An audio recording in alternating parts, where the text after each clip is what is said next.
आपसे एक ही रिक्वेस्ट है, वीडियो को लाइक और चैनल को सब्सक्राइब जरूर करें, क्योंकि आपका लाइक और सब्सक्राइब हमारे लिए बहुत ही महत्वपूर्ण है। गांव के एक छोटे से घर में संध्या अपने माता पिता के साथ रहती थी। संध्या के पिता किसान थे। उनके पास एक बैल था जिससे वे खेती किया करते थे। संध्या गांव के बच्चों को पढ़ाती थी, जिससे उसे कुछ पैसे मिल जाते थे। इधर गांव में कभी सूखा पड़ जाता था, कभी बाढ़ आ जाती थी, जिससे फसलें नष्ट हो जाती थी। कभी कभी तो भूखे मरने की नौबत आ जाती थी। ऐसे में संध्या अपने परिवार को लेकर बहुत परेशान रहती थी।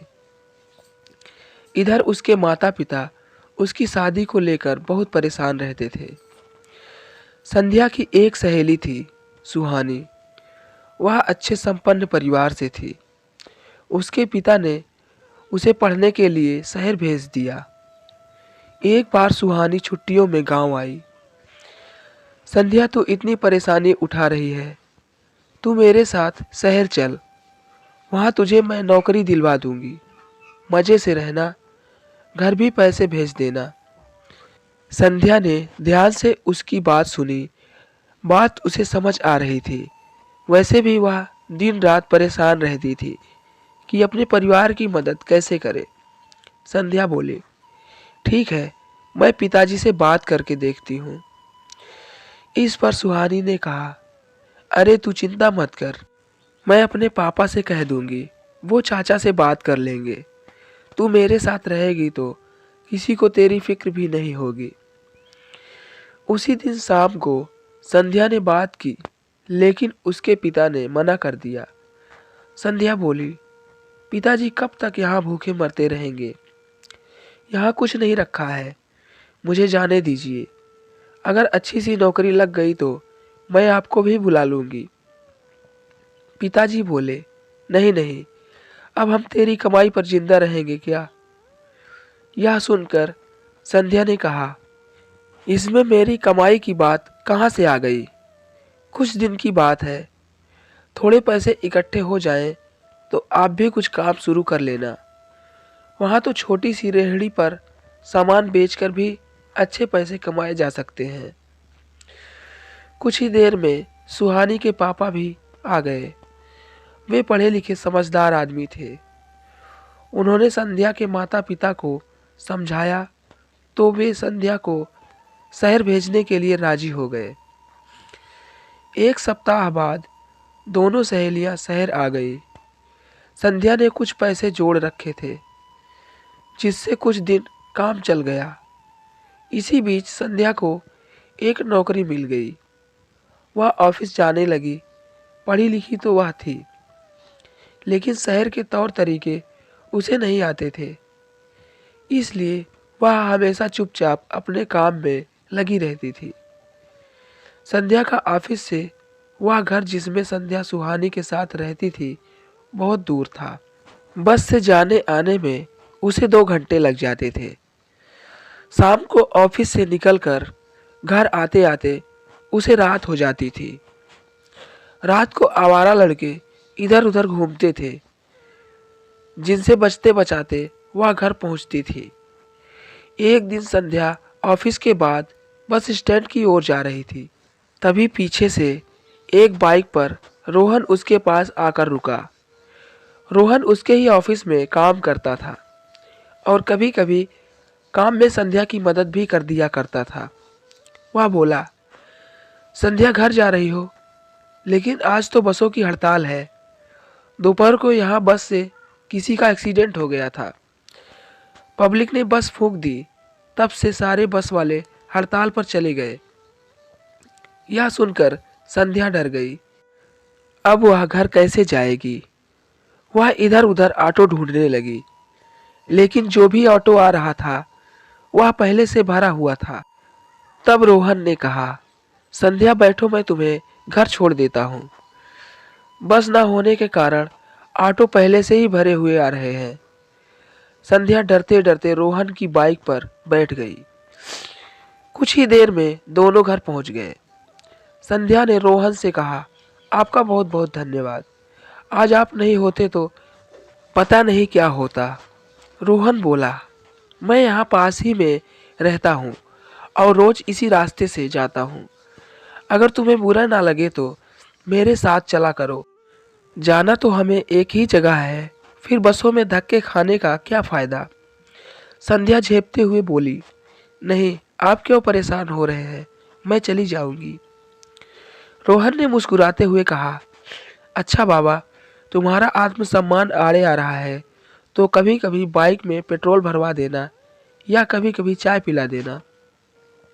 फिर उसने सीरियस होते हुए कहा, देखो सुबह की तो कोई बात नहीं, लेकिन रात को यहाँ गुंडागर्दी शुरू हो जाती है। अनजान शहर है, तुम अकेली हो, अपनी सेफ्टी के बारे में सोचो। संध्या हाँ कर देती है और मुड़कर अपने फ्लैट की ओर चल देती है। रात को संध्या सुहानी को सारी बातें बताती है तो सुहानी कहती है, संध्या अपनी गांव की सोच से बाहर निकलकर दुनिया देख, अच्छा खासा दोस्त मिल रहा है। शहरों में यह सब आम बात है, यहाँ कोई टोकने थोड़े आ रहा है। अगले दिन से संध्या रोहन के साथ ऑफिस जाने लगी। धीरे धीरे उनकी नज़दीकियाँ बढ़ने लगी। दोनों को एक दूसरे का साथ अच्छा लगने लगा। ऑफिस से निकलकर दोनों इधर उधर घूमते, साथ में कॉफ़ी पीते, बातें करते। फिर रोहन संध्या को घर छोड़ देता था। समय जैसे पंख लगाकर उड़ रहा था। एक दिन संध्या जब घर पहुंची तो देखा उसके पिताजी बैठे थे। अरे पिताजी, आप कब आए? पिताजी बोले, बस बेटा, तुझे बहुत समय देखा नहीं था, इसलिए चला आया। कैसी है तू और इतनी देर से घर आती है? संध्या को लगा जैसे उसकी चोरी पकड़ी गई। वह बोली, बाबा, शहर में ऐसा ही होता है, नौकरी में बहुत काम करना पड़ता है, आते आते रात हो जाती है। पिताजी ने चिंता जताते हुए कहा, बेटा देख ले, नहीं तो घर चल, वहाँ भी तो खर्चा चल ही रहा था। तुझे परेशान देखकर बहुत तकलीफ होती है। तेरी माँ भी बहुत परेशान रहती है। यह सुनकर संध्या सकपका गई। वह बोली, नहीं पिताजी, आप परेशान ना हो, मैं बहुत मज़े में हूँ। यहाँ रहना मुझे बहुत अच्छा लग रहा है और मैंने काफ़ी पैसे भी जोड़ लिए हैं। कल मैं बैंक से निकाल कर आपको दे दूंगी, आप ले जाना। यह सुनकर उसके पिता बोले, नहीं बेटा, हम तेरी कमाई कैसे ले सकते हैं, तू अपने पास ही रख, पर जब भी तू परेशान हो घर आ जाना। अगले दिन सुबह होते ही उसके पिता गांव चले गए। उस दिन संध्या को थोड़ा डर तो लग रहा था कि कहीं उसकी चोरी पकड़ी न जाए, क्योंकि वह रोहन के प्यार में पड़ चुकी थी और गांव में यह सब बहुत बुरा माना जाता था। रोहन उसे लेने आया तो वह उसके साथ ऑफिस के लिए निकल गई। रास्ते में उसने सारी बात बता दी।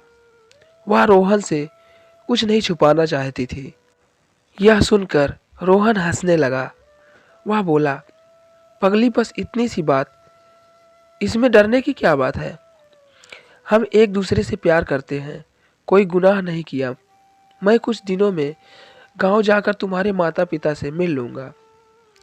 संध्या बोली, नहीं नहीं, ऐसा मत करना, पहले मौका देखकर मैं बात करूँगी। इसी तरह समय पंख लगाकर उड़ रहा था। रोहन के साथ रहते रहते संध्या के तौर तरीके बदल गए थे। अब वह गांव की भोली सी लड़की नहीं, शहर की तेज तरार लड़की बन चुकी थी। संध्या ने काफ़ी पैसे इकट्ठे कर लिए थे। इस बार उसने सोचा, क्यों ना दिवाली पर माँ पिताजी से मिलाऊं। वह ऑफिस से छुट्टी लेकर गांव के लिए निकल गई। माँ पिताजी के लिए उसने कपड़े खरीदे, शहर से बढ़िया सी मिठाई ली और गांव पहुंच गई। अचानक बेटी को देखकर संध्या की माँ बहुत खुश हुई। उसकी आंखों से आंसू बहने लगे। दोनों माँ बेटी घंटों बातें करती रहीं। फिर उसकी माँ उसकी पसंद का खाना बनाने चली गई। शाम तक उसके पिताजी भी खेत से आ गए थे। संध्या को देखकर वे बहुत खुश हुए। लेकिन जैसे जैसे संध्या उनसे बात कर रही थी, उन्हें एहसास हो रहा था कि यह वो संध्या नहीं है जो गांव से शहर गई थी। अब वह केवल पैसों की बातें करती थी, शहर की चमक दमक की बातें। उसे अब उसके माता पिता बेकार नजर आ रहे थे। संध्या के पिता उसकी बातों को सुनकर असहज महसूस कर रहे थे। 2 दिन के बाद दिवाली थी। सबने मिलकर दिवाली मनाई, लेकिन संध्या के पिता अपनी बेटी के व्यवहार से खुश नहीं थे। उन्हें लग रहा था कि अब वह उनकी बेटी नहीं रही। दिवाली के अगले दिन संध्या अपनी माँ के साथ बैठी थी। माँ, कल मैं चली जाऊंगी, मेरी छुट्टी खत्म हो रही है। आपसे एक बात करनी थी। माँ, मैं एक लड़के से प्यार करती हूँ। हम दोनों शादी करना चाहते हैं। आप पिताजी से बात कर लीजिए। बेटी, यह तू क्या कह रही है? तेरे पिता सुनेंगे तो बहुत गुस्सा करेंगे। यह सुनकर संध्या बोली, माँ, यह सत्य है। आप दोनों को मनाना ही पड़ेगा। अब मैं किसी गांव के लड़के से शादी करके यहाँ तो रह नहीं सकती। आप मान जाओ तो अच्छा है, वरना शादी तो हम वैसे भी कर लेंगे। अपनी बेटी अब पराई सी लगने लगी थी। शाम को संध्या की माँ ने उसके पिता को सारी बात बता दी। यह सुनकर उसके पिता बहुत गुस्सा हुए। इसी दिन के लिए मैंने तुझे शहर भेजा था कि तू हमारी नाक कटवा दे। यह रिश्ता नहीं हो सकता और ना तुझे अब शहर जाने की ज़रूरत है। मैं कोई ढंग का लड़का देखकर तेरी शादी कर दूंगा। संध्या बोली, देखिए पिताजी, मैं शादी करूंगी तो रोहन से ही करूंगी। मैं आपको शादी का निमंत्रण भेज दूंगी। मन करे तो आशीर्वाद देने आ जाना।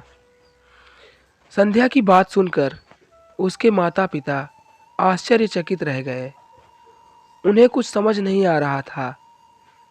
संध्या की माँ ने कहा, सुनो जी, अभी आप गुस्से में हो, वो भी उल्टे जवाब दे रही है। सुबह बात कर लेंगे। रात भर दोनों करवटें बदलते रहे। उनकी आंखों से नींद उड़ चुकी थी।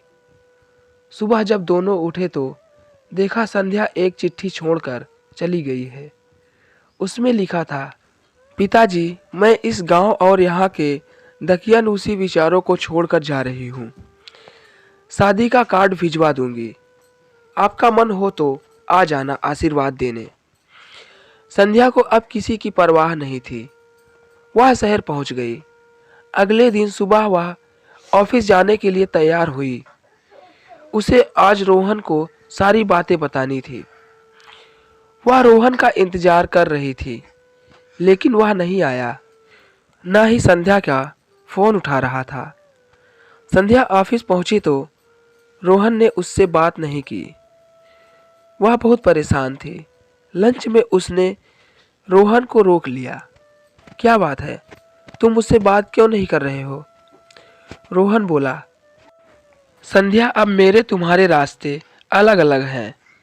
मैं शादी का फैसला कर लिया है। मेरा रिश्ता पक्का हो गया है। यह सुनकर संध्या के पैरों तले जमीन खिसक गई। यह तुम क्या कह रहे हो? हम दोनों शादी करने वाले थे। रोहन ने कहा, मैंने अपने पापा से बात की थी, लेकिन वो नहीं माने। और मेरा जिस जगह रिश्ता पक्का किया है वे करोड़पति हैं। उनकी इकलौती लड़की है। मैं तो इस ऑफिस से भी रिजाइन दे रहा हूँ। शादी के बाद मुझे ही उनका सारा बिजनेस संभालना है। और तुमसे शादी करके मुझे क्या मिलता? हम दोनों जिंदगी भर इसी ऑफिस में घिसते रहते, एक एक चीज़ के लिए तरसते रहते। हो सके तो मुझे भूल जाओ। संध्या वहाँ से उठकर सीधे अपने बॉस के केबिन में गई और बोली, सर, मेरी तबीयत ठीक नहीं है, मुझे हाफ डे चाहिए। उसके बॉस ने उसे छुट्टी दे दी। वह अपना बैग उठाकर ऑटो लेकर अपने फ्लैट पर आ गई। आते ही बिस्तर पर लेट गई। उसकी आंखों से आंसू बह रहे थे। मेरे साथ ठीक ही हुआ। मैंने अपने माता पिता को धोखा दिया। बदले में मुझे तो धोखा मिलना ही था। अब किस मुंह से गांव जाऊं? मन कर रहा है आत्महत्या कर लूं। शाम को उसने सुहानी को सारी बात बता दी। सुहानी समझ गई कि परिस्थिति बहुत नाजुक है। संध्या कुछ गलत कदम ना उठा ले, इसलिए उसने कहा, माता पिता आखिर माता पिता ही होते हैं। वे तुझे माफ कर देंगे। कल सुबह हम दोनों गांव चलेंगे। संध्या मना करती रही, लेकिन सुहानी उसे लेकर गांव पहुंच गई। घर पहुंचते पहुंचते शाम हो गई थी। संध्या सुहानी के साथ अपने घर पहुंची। आंगन में उसके माता पिता एक चारपाई पर बैठे थे। संध्या जाते ही अपने पिता के पैरों में गिर गई। पिताजी, मुझे माफ़ कर दीजिए। मुझसे बहुत बड़ी गलती हो गई। मैंने आपके सपनों को तोड़ा, आपको धोखा दिया। उससे बड़ा धोखा मुझे भी मिला। अब मैं कभी शहर नहीं जाऊंगी। जहां आप मेरी शादी करेंगे मैं कर लूंगी। संध्या के पिता ने उसे उठाया और गले से लगा लिया। बेटा, सब भूल जा। जो बीत गया उस पर पछतावा करने की ज़रूरत नहीं। मेरी बेटी मुझे वापस मिल गई, इससे बड़ी कोई बात नहीं। इस तरह गांव की भोली लड़की अपने घर वापस आ गई। दोस्तों, आज की यह खास और मज़ेदार कहानी आपको कैसी लगी? कमेंट करके ज़रूर बताएं। कहानी पसंद आई हो तो वीडियो को लाइक शेयर ज़रूर करें। चैनल पर नए हैं तो चैनल को सब्सक्राइब ज़रूर करें। धन्यवाद।